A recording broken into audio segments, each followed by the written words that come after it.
الحمد لله الذي أمرنا الجهاد في سبيله، والصلاة والسلام على قائدنا وحبيبه. أما بعد، قال الله تعالى: وقاتلوا المشركين كافة كما يقاتلونكم كافة.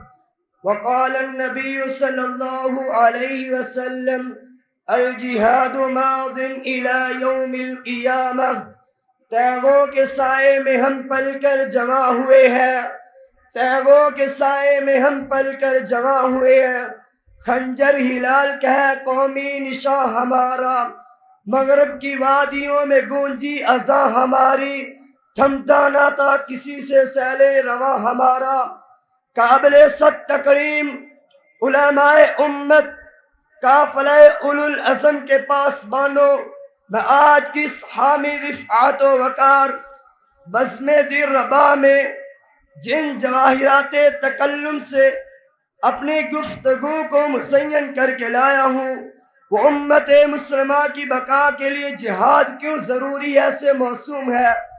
سامعین ذی وقار، جہاد ایک فریضہ، ایک فلسفہ، ایک انقلاب کا نام ہے. جہاد محض میدان جنگ میں تلوار اٹھانے کا نام نہیں، بلکہ نفس پر غلبہ پانے سے لے کر باطل کے ایوانوں کو لرزا دینے تک ایک مکمل نظام حیات ہے. یہی جہاد ہے جس میں قوموں کی بقا کا راز مضمر ہے. فنا فی اللہ کی تہ میں بقا کا راز مضمر ہے. فنا فی اللہ کی تہ میں بقا کا راز مضمر ہے. جسے جینا نہیں آتا اسے مرنا نہیں آتا. تاریخ کے اوراق بکار بکار کر ہمیں یہی درس دیتے ہیں.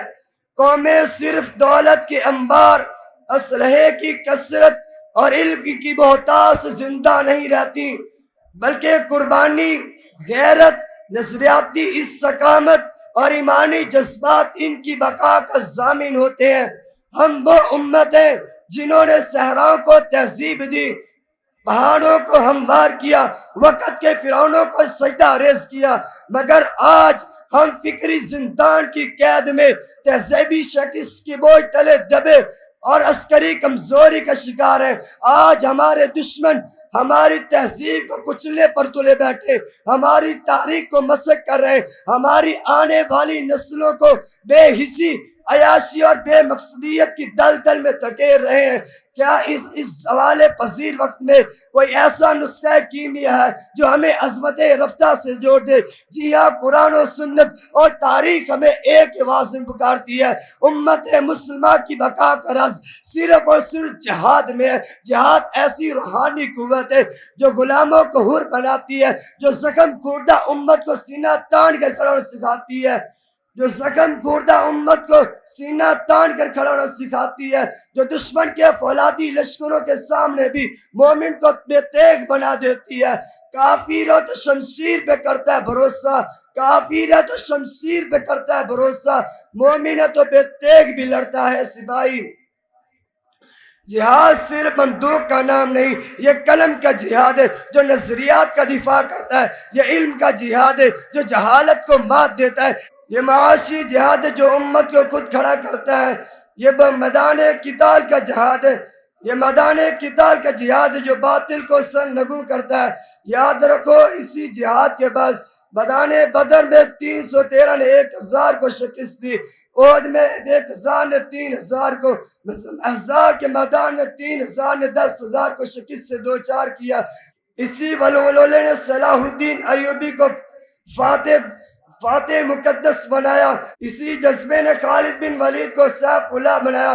محمد بن قاسم کو سندھ کے راجہ دار کو شکست دیتے ہوئے نظر آئے. انفروا خفافا و ثقالا کا جذبہ لے کر، وجاہدوا فی اللہ حق کا فرمان لے کر، والذی ارسل رسولہ بالہدیٰ کا علم لہراتے ہوئے کسی شاہ نے کیا خوب ترجمانی کی ہے.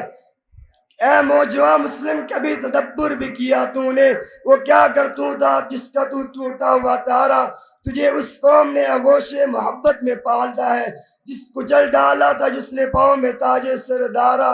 غرض میں کیا کہوں تجھ سے وہ صحرا نشیں کیا تھے، جہاں گیرو جہاں دارو جہاں بانو جہاں آرا. والسلام.